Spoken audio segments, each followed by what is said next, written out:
Asteroid, meteor, meteorit, meteorit və ya komet. Bütün bunlar bir-birindən nə ilə fərqlənir? Kometlərdən başlayaq. O məşhur quyruqlu ulduzlar. Kometlər buz, karbon dioksid, ammonyak, toz və daşdan ibarət olub müəyyən orbit üzrə hərəkət edən göy cisimlərdir. Günəşə yaxınlaşdıqca nüvə qızır və buz buxarlanmağa başlayır. Yaranan qaz kometin ətrafında örtüyə əmələ gətirir. Günəşdən gələn işıq təzyiqi və günəş küləyinin təsiri ilə bu qaz əks tərəfə itələnib quyruq formalı görüntü yaradır. Hətta bəzi kometlərdə iki quyruq müşahidə etmək mümkündür.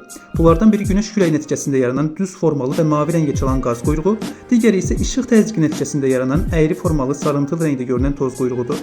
Asteroidlər. Onlar da kometlər kimi günəş ətrafında müəyyən orbit üzrə hərəkət edən göy cisimlərdir.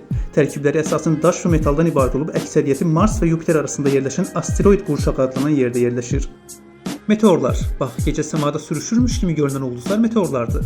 Kometlərin və asteroidlərin toqquşması nəticəsində yaranır və yerin atmosferinə daxil olduqlarında sürtünmə nəticəsində yandıqlarına görə yer səthinə çatmırlar.